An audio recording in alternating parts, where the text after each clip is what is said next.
Hello student, ITI वाला knowledge का online portal में आपका फिर से स्वागत है।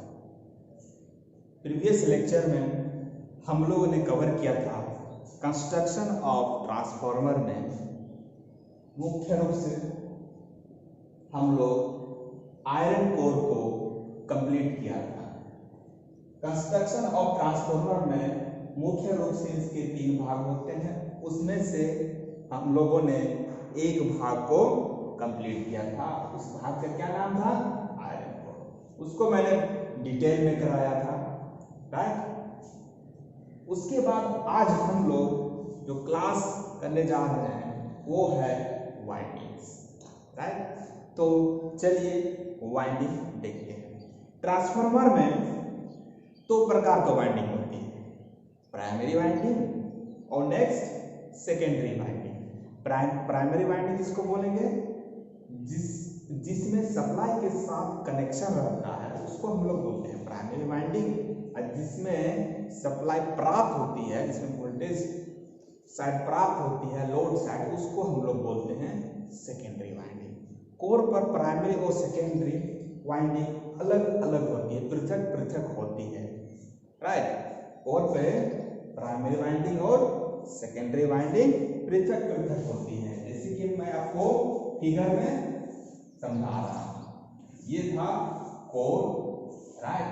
प्राइमरी वाइंडिंग प्राइमरी साइड में इस तरह करके ये वाइंडिंग थी, राइट। और ये प्राइमरी वाइंडिंग किसे बोलेंगे?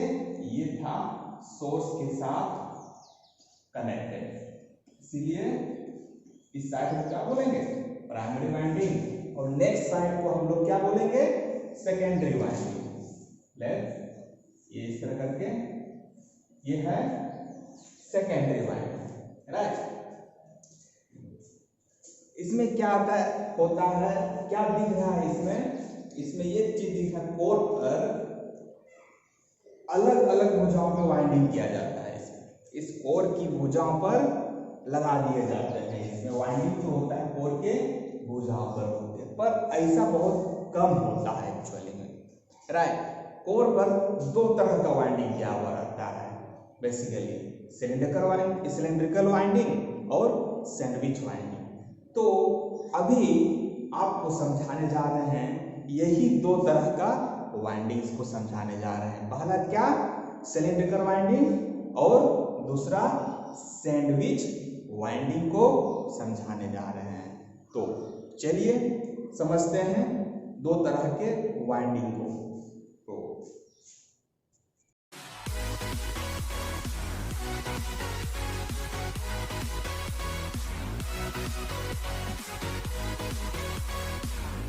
अब हम लोग समझेंगे कि सिलिंड्रिकल वाइंडिंग क्या है और सैंडविच वाइंडिंग क्या है। सिलिंड्रिकल वाइंडिंग में क्या होता है कि इसमें प्रत्येक कोर की भुजाओं पर प्राइमरी और सेकेंडरी दोनों प्रकार की वाइंडिंग किया हुआ रहता है और किया जाता है। क्या होता है? प्राइमरी और सेकेंडरी दोनों प्रकार का वाइंडिंग एक ही कोर में किया जाता है, एक ही साइड की कोर में किया जाता है, एक ही भुजाओं में किया जाता है।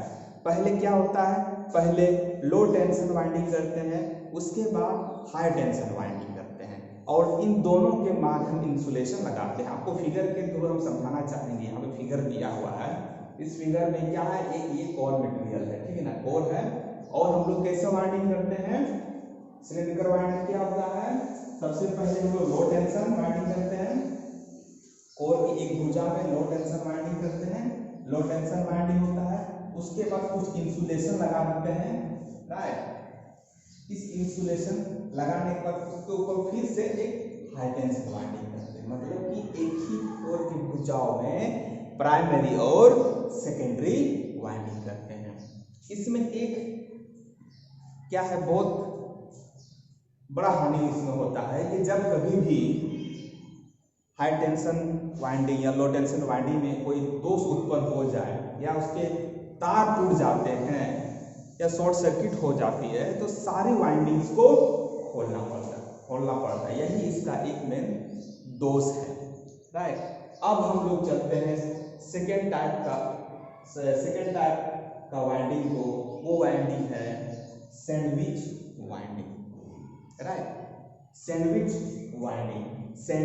वाइंडिंग किस तरह होता है उसको हम लोग फिगर के थ्रू देखना चाहेंगे। उससे पहले इसमें बताते हैं कि इस वाइंडिंग को करने के लिए क्या करते हैं हम लोग, लो टेंशन और हाई टेंशन वाइंडिंग को अलग अलग कई कॉइल बना लिए जाते हैं।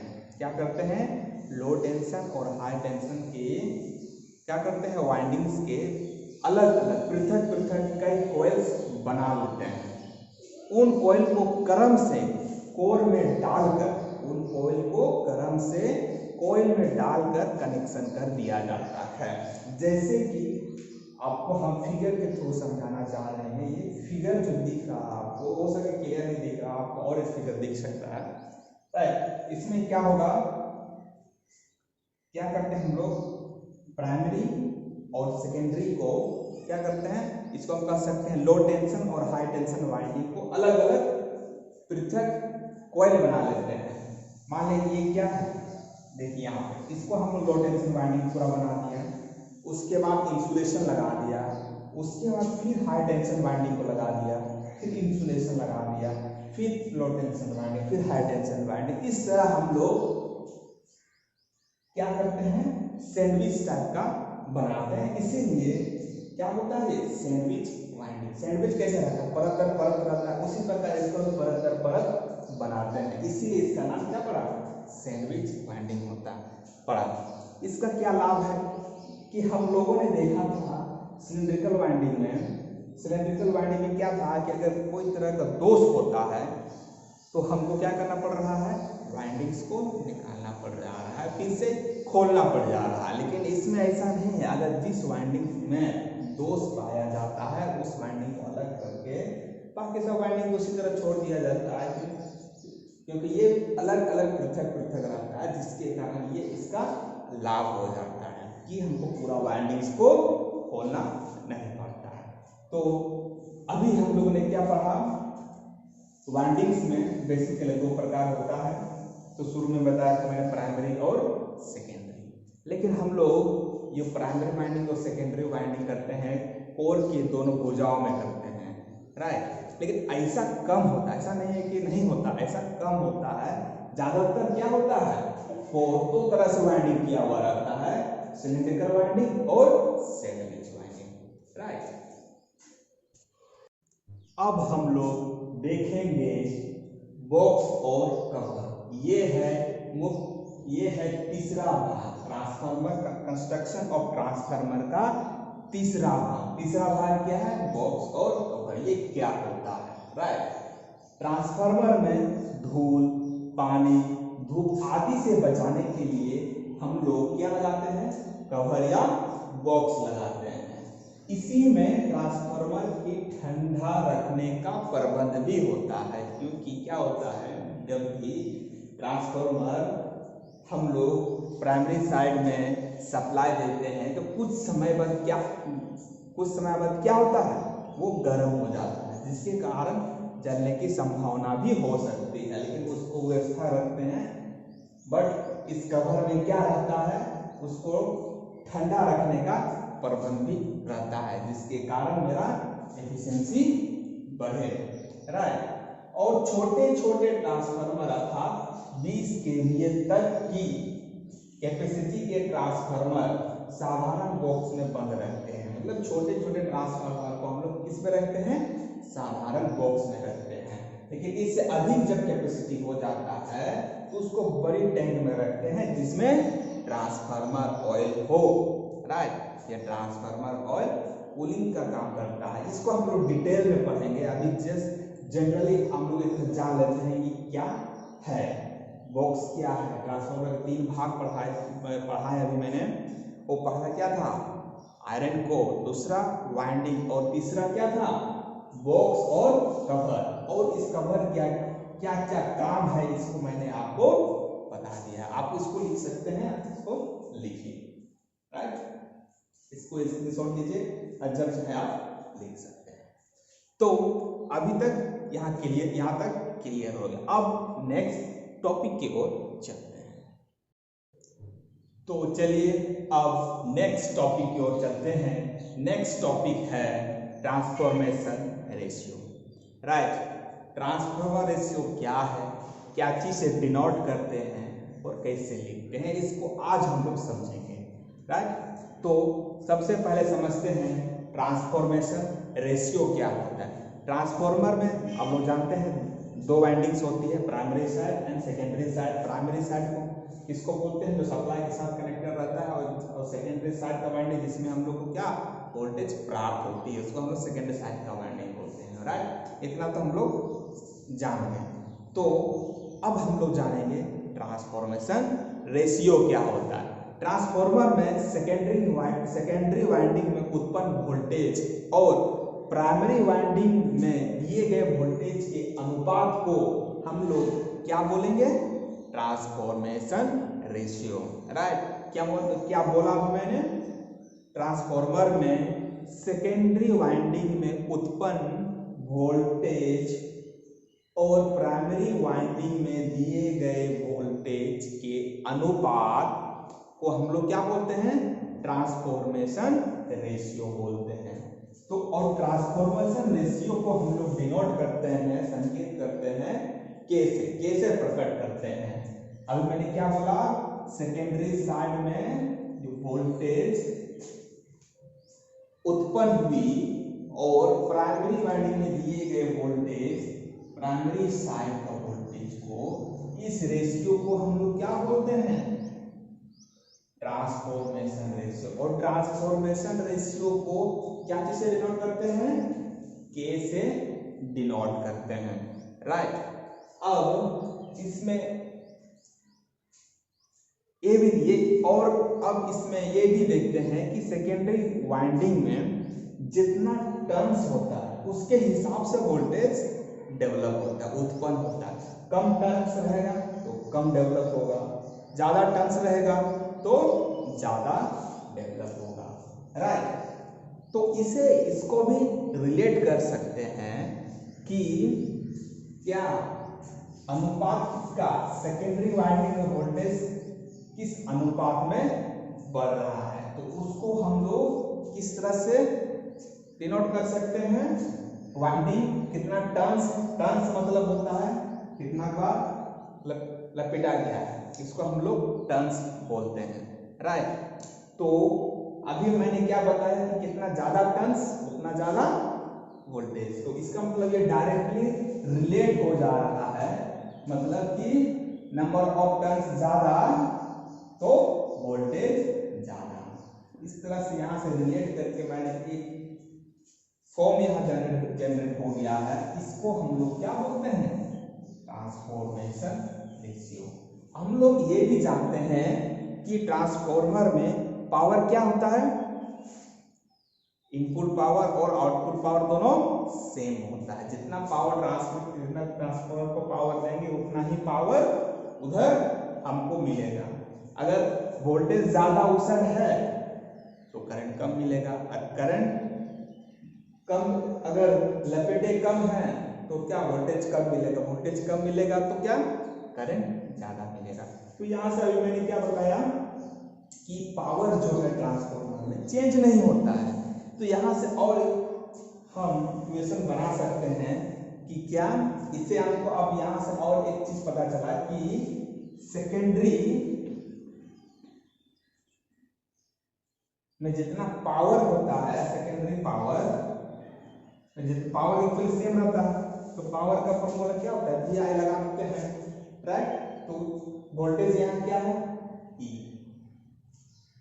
क्या यूज करेंगे, EP एंड ES यूज करेंगे। तो वोल्टेज या EMF develop of secondary side into current secondary side equal to क्या होगा, EMF of first side into primary side, primary लिखते हैं, करंट ऑफ प्राइमरी क्या होगा, बराबर होगा, क्योंकि पावर मेरा क्या है, चेंज नहीं होता है, तो पावर का हम यहाँ पर फॉर्मूला लगा दें, दोनों साइड बराबर ही होगा। तो यहाँ से और एक रिलेशन देखते हैं क्या, कि ES दिख रहा है यहाँ पे, ES बाय EP इसको हम यहाँ पे लिखते हैं, इस रिलेशन को यहाँ पे लिखते हैं। क्या लिखेंगे? इस रिलेशन से क्या दिख रहा है हमको? ES/EP इक्वल टू क्या दिख रहा है? IP/IS। यहाँ से ये रिलेशन मिल गया। इसको हम यहाँ से इसको यहाँ से कर सकते हैं कंपेयर, ES/EP। तो यहाँ से और एक मेरा रिलेशन बन गया, क्या?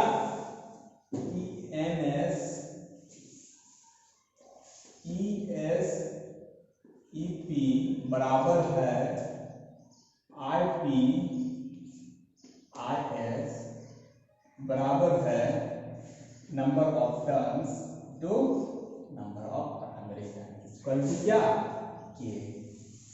तो ये रिलेशन हमको मिला, इसी को हम लोग क्या बोलते हैं? Transformation ratio. इसमें क्या होता है? तो आज हम लोगों ने समझा ट्रांसफॉर्मेशन रेशियो क्या होता है, कैसे लिखते हैं, क्या नोटेशन है। नोटेशन को हम लोग क्या बोलते हैं, क्या संकेत है इसका हम लोग ट्रांसफॉर्मेशन रेशियो का। उसके बाद हम लोगों ने देखा कि पावर ट्रांसफर बराबर होता है। यहाँ से और एक रिलेशन हम लोग लेके आया, तो इससे रिलेटेड आपको एक क्वेश्चन भी हम देंगे, सेम इसी से बनेगा। तो चलिए एक क्वेश्चंस को भी देख लेते हैं।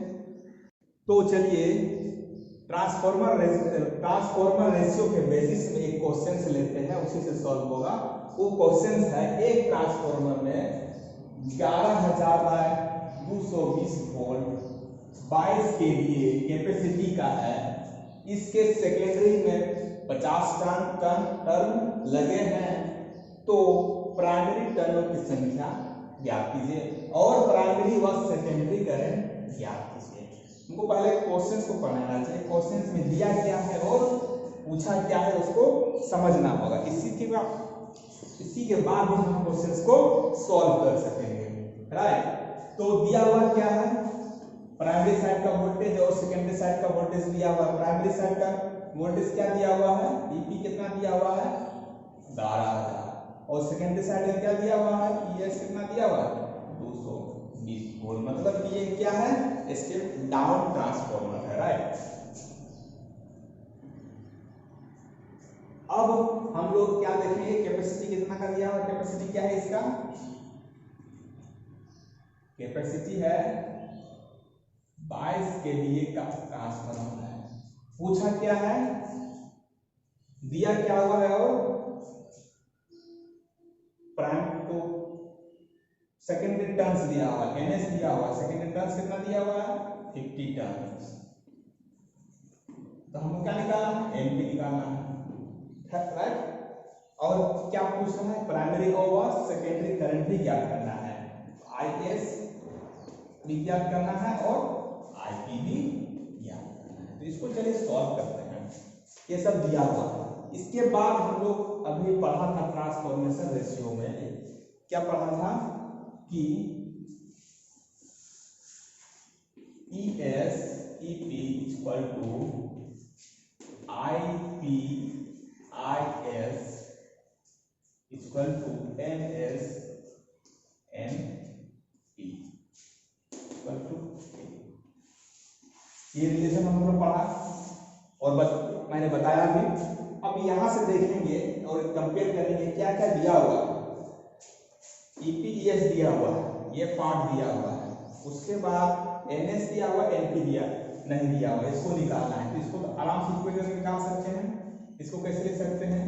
ESEP equal to NS/NP। और उसको हम कैसे लिख सकते हैं? जब NP निकालना रहेगा तो NP इक्वल टू क्या लिख सकते हैं? NS into EP/ES। यहां से लिख सकते हैं। अब इसका वैल्यू को पुट कर देते हैं। NP इक्वल टू क्या होगा? NS क्या है? NS सेकेंडरी साइड का टर्न कितना दिया हुआ है? 50। उसके बाद EP क्या है? 11,000 वोल्ट। और ES क्या है? 220। पुट कर दिए। अब क्या होगा? आसानी से इससे इसको काट दिए। अब देखते हैं कैसे जाएगा। 2 से करते हैं 2, 11 से करते हैं तो 11 2 जा 22 और 11 100 इधर आप कट जाएगा। उसके बाद इसको इससे काटेंगे क्या मिलेगा 25, मतलब कि 2500 टर्म्स। NP इक्वल टू मेरा कितना आया, NP इक्वल टू 2500 टर्म्स। अब आगे क्या पूछा है, primary current and secondary current में पूछा है। तो इसको हम लोग कैसे निकालेंगे, तो इसको हम लोग किससे रिलेट करेंगे, हम लोग इसको रिलेट करेंगे ट्रांसफॉर्मेशन रेशियो से, राइट। इससे पहले दिया हुआ है इसका कैपेसिटी दिया हुआ है कितना का है ट्रांसफार्मर 22 kVA। इसको हम लोग लेते हैं 22 kVA equal to EP IP, क्योंकि पावर क्या होता है, सेम होता है। EP IP ले या EF IS ले, दोनों तरह से सेम आंसर आएगा। तो मैंने अभी सेलेक्ट किया है EP IP, क्योंकि हम लोग जानते हैं ट्रांसफार्मर में पावर बराबर होता है। कैपेसिटी क्या है, पावर इसको हम KVA है जिसको VA में चेंज करते हैं 22 × 1000, तो क्या होगा VA में चेंज हो गया। EP दिया हुआ है मुझे, EP कितना दिया हुआ है 11,000, निकालना क्या है IP। यहाँ से IP निकल जाएगा, IP तो कैसे हो निकलेगा 1000 इक्वल टू IP 11,000। तो इससे इसे कट गया 11×22, तो IP इक्वल टू कितना है, IP इक्वल टू मेरे पास 2 एम्पीयर। तो जब IP पता चल गया हमको तो हम यहाँ निकाल सकते हैं, एक ट्रांसफॉर्मेशन रेशियो लगा के EP ES दिया हुआ है और IP निकल गया तो IS आराम से निकल सकता है। तो चलिए उसको भी निकालते हैं IS को। यहाँ पे NP दिया है 2500 टर्म्स, तो यहाँ पे देखते हैं ES दिया हुआ है, EP भी मिला है, IP अभी मिला हमको और IS निकालना है, right.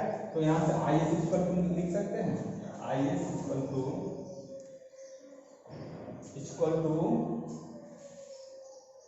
IP into EP by ES। अब उसका वैल्यू है उसको पुट कर देंगे, इस सब इसका वैल्यू हमको पता है, तो अब यहाँ से हम लोग वैल्यू निकाल सकते हैं। IS इक्वल टू IP कितना आया है 2 एम्पीयर, उसका EP कितना है